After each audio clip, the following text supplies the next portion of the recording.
चला आता मी कल्टी मारते ना, नाहीतर तो इतका रागाने बघल माझ्याकडे. म्हणजे आपण म्हणतो ना, देवाच्या मनात जे असतं ना तेच होतं, तेही काहीच खोटं नाहीये. म्हणजे ही गोष्ट आजचा दिवस खूप स्पेशल आहे. खूप दिवसांनी आलाय, खूप दिवसांपासून या दिवसाची वाट बघत होतो आम्ही. तर तो दिवस स्पेशल. नमस्कार, कसे आहात तुम्ही सगळे? मस्त ना? आणि मस्तच असायला हवे. मी आरती स्वागत करते तुमचं आपल्या चॅनलवरती.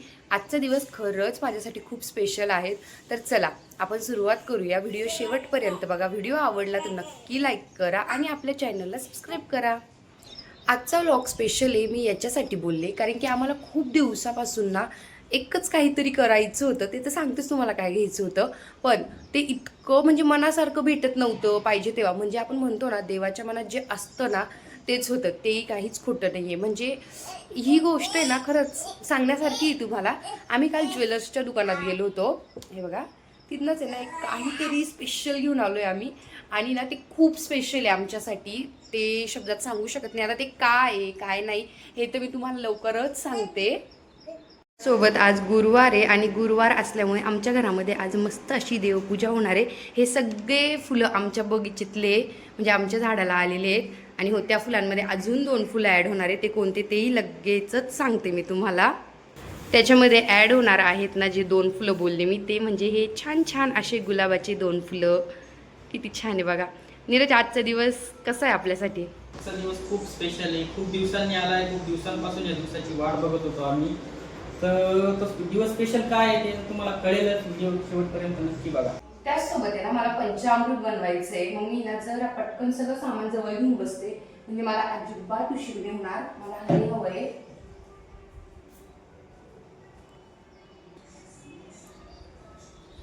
मी सगळं सामान पंचामृतसाठी जवळ घेऊन बसलेली आहे, म्हणजे ना अजिबात टाईमपासून उशीर नको, पटापट पंचामृत बनवूया. तर ते कशासाठी तेही सांगते मी तुम्हाला. त्याच्यासाठी सगळ्यात पहिले मी दही घेतलेलं आहे. दही, दूध, अजून हनी, साखर, असं छान पंचामृत होतं. त्याच्यामध्ये दहीचा वापर थोडासा जास्त करायचा. दूध,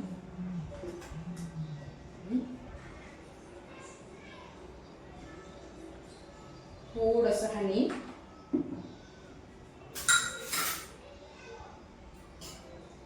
थोडंसं तूप,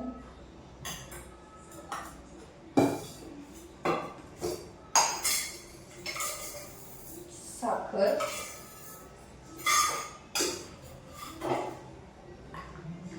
असं छान पंचामृत बनवलंय मी. माझं आहे ना इकडे स्वयंपाक पण चालू आहे, बघू शकता तुम्ही, हे बघा. आणि ना त्याचसोबत मला वरतून आहे ना आवाज आला नीरजचा व्यंकटेश स्तोत्र म्हणताना. नीरज इतकं सुंदर व्यंकटेश स्तोत्र म्हणतो, त्याचं सगळं पाठ आहे. आता मी त्याला असं दाखवेल का मी तुला पंच अमृत त्याचं ताट द्यायला आले आणि ना त्याच्या म्हणजे तो कॅमेरा त्याच्याकडे करते, तुम्ही फक्त ऐका. आता जर मी तसं केलं असतं, डायरेक्ट ऐकवलं ना त्याला सांगून, तर तो मला बोलला, हे बाई जरा शांत बस ना, देवपूजा तर शांततेत करू दे ना. म्हणून मी तसं काही करणार नाही आहे. त्याच्यामुळे मी ना शांततेत जाते. फक्त ना ते देवाचं ताट ते द्यायचे मला, असं म्हणून जाते. ताट ठेवते, 2 मिनटं उभी राहते आणि लगेच रिटर्न होते. फक्त त्याचं व्यंकटेश स्तोत्र ऐका. त्याचं सगळं पाठ पण आहे, तो इतकं छान म्हणतो ना, मला खरंच खूप आवडतं ऐकायला. पण आज नेमकी मी स्वयंपाक करते, त्याच्यामुळे मला वर जायला वेळ नाही आहे, उशीर झाला आहे थोडासा, आणि मला टिफिनही द्यायचा आहे. तर चला चला हे ताट द्यायला जाऊया.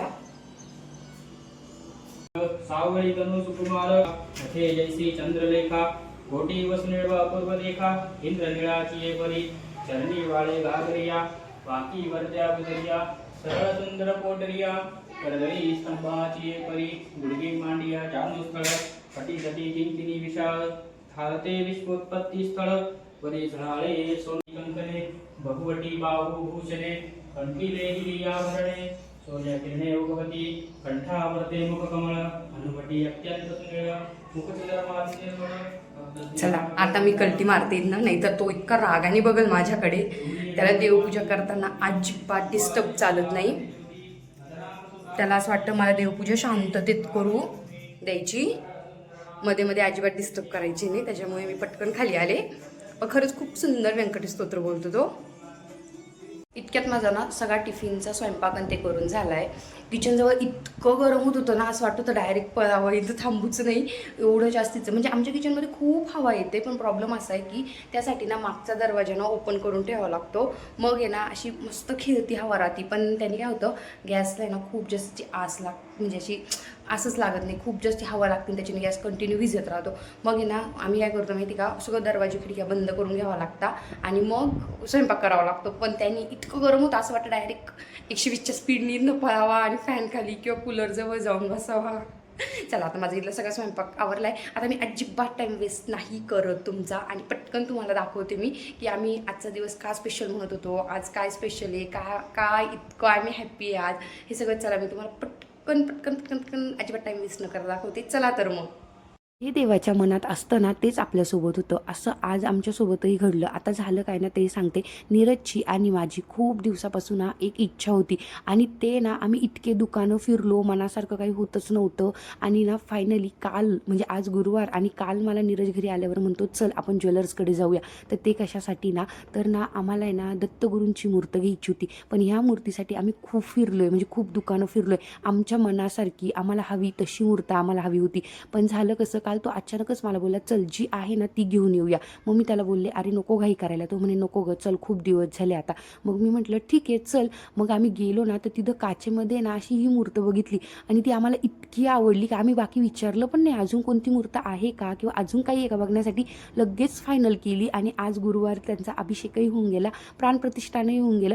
त्याचा आम्हाला एक वेगळाच आनंद झाला. म्हणजे बघा ना, जे देवाला हवं असतं ना तेच देव करून घेतो. त्यांना जेव्हा आमच्या इथे यायचं होतं ना, तेव्हाच दत्तगुरू आले, असं म्हणायला काहीच चुकीचं नाही. आमच्या देवाऱ्यामध्ये ना आम्हाला तेवढीच एक गोष्ट हवी होती, आणि फायनली ती झाली. त्याचा असा होता आजचा माझा छान दिवस, स्पेशल दिवस. आणि खरंच या व्लॉगबद्दल तुम्हाला काय वाटलं ते नक्की कमेंट करून सांगा, आणि अजूनही चॅनलला सबस्क्राईब केलं नसेल तर सबस्क्राईब करून घ्या. चला भेटूया नेक्स्ट व्लॉगमध्ये. तोपर्यंत सगळ्यांना माझ्याकडनं बाय बाय.